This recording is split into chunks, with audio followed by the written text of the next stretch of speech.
Hey guys, it's the Lords of Gaston, bringing you some Starcraft 2. This is Heart of the Swarm, and this is going to be Starcraft's version for you Call of Duty players of combat training. This is 1v1 AI versus Terran, me being the Terran, and I decided to go back and play against the computer because I was kind of getting burned out in the online world that I was playing. Ever since Heart of the Swarm switched over, Terran just doesn't seem to be the force that it was. And I don't know if it's just the new mechanics, the new rules, the updates of the other units, or possibly even the updates of the Terrans that I'm just not doing very good. So I decided I was going to go back to basics, just play a little 1v1 against the computer. And I believe right now it's set on medium. It's been a long time since I've played StarCraft, and I'm very rusty. I couldn't even remember half of my controls, so you're going to see me kind of all over the place. But I decided I was just going to start off from scratch and say, you know what, I'm going to build my way back up to what I used to be, which is a pretty good high-ranking Bronze League player, and I just don't feel that way anymore. And it almost seems like the controls have changed or something, because I was just really having a hard time. But pretty good little match here. It's Terran versus Protoss, and they kind of take out my first initial rust pretty easily with some stalkers and a few zealots, but I'm able to build up just using a regular old 2-rack system, one for the Marauders that are very powerful against the stalkers, and one for Marines, which I wind up doing the build where you can make 2 at a time. And, you know, it's just one of those things where this is a very easy map. There's only 2 bases. You're diagonal to your opponent. So I just decided I was going to make a couple barracks, start cranking out some infantry, and I was going to put some sentries on both of these Zelnaga towers. That's something that I don't see a whole lot of people doing these days. It's all about the rush. You know, you don't see a whole lot of just control and visual things over the map. Occasionally you'll see somebody come in, especially with Protoss, they'll have one of their cloaked units come in and scout your base, or even one of their little probes. But those Zelnaga towers, man, they give you a lot of foresight on the map. It gives you a lot of range on the map. So I always like to place just, you know, a little insignificant unit there, whether it be an SCV or 1 Marine, to just kind of give me an idea. If I know that a huge force is coming towards me by posting somebody by those towers, and that's just one more thing that's going to make it easier for me to have a victory. So that's one thing that if you don't use those towers, I would highly suggest it.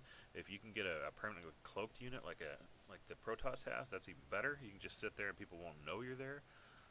Another thing that I like to use, although I didn't do it, and I don't think it's really that necessary in AI-controlled games, but the sentry tower, you know, it gives you a huge area of control, and it lets you know who's coming your way if they're not cloaked. You know, so if you get one of those in accordance with some of your missile turrets or you know, other sentry units, you can have a good idea what's coming your way, and you know how to build your base against that. Now this here, like I said, pretty simple, 2 racks. Usually I'll go 3 or 4 if I'm going to go against Protoss, just for straight up infantry, because they have powerful units with shields. But this one here, just 2 rack.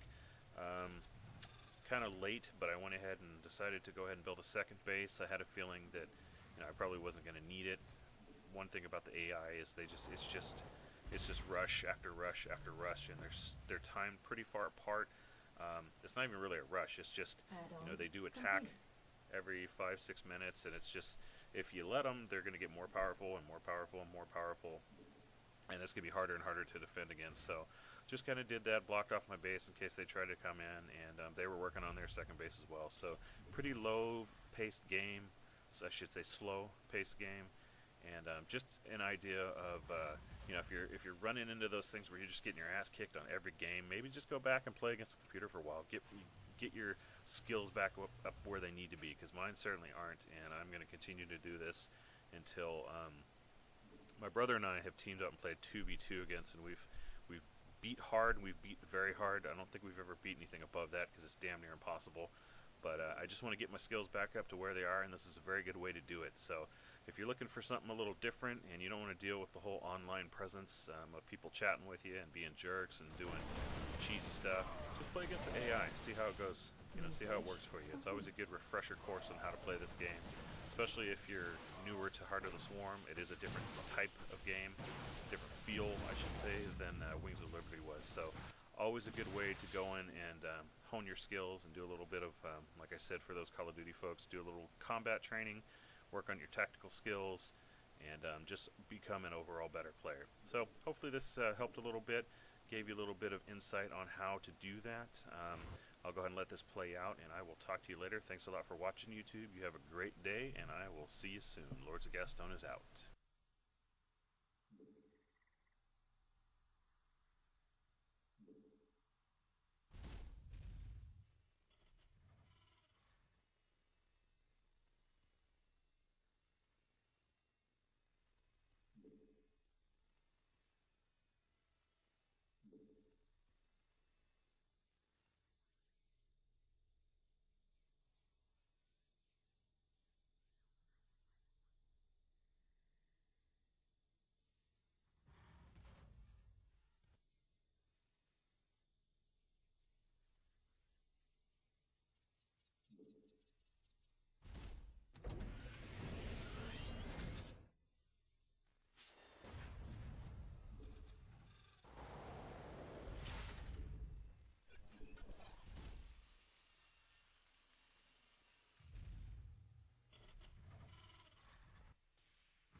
Add-on complete.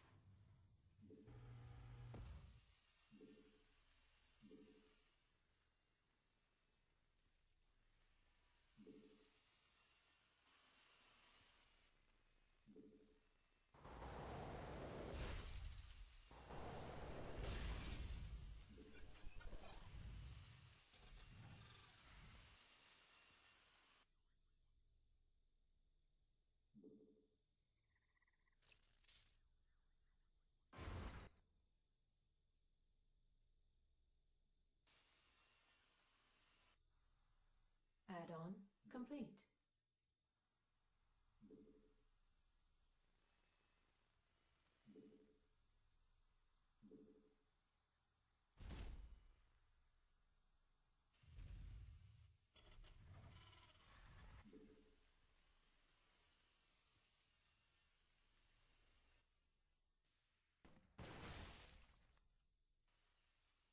Your forces are under attack.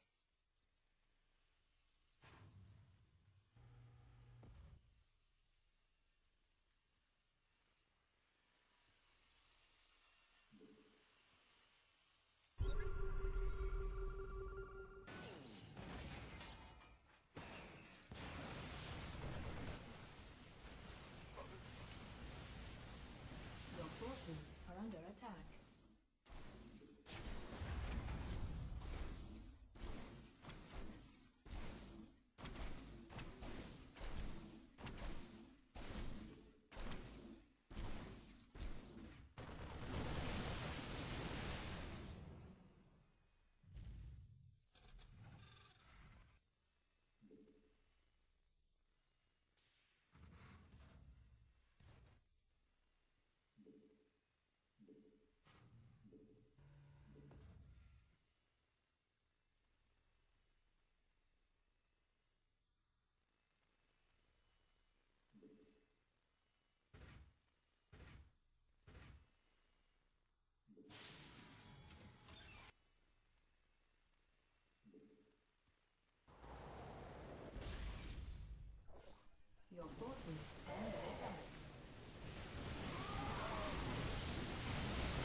Your forces are under attack.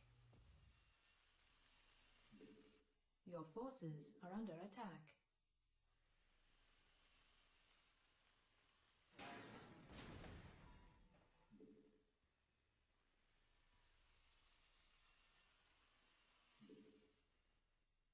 Your forces are under attack.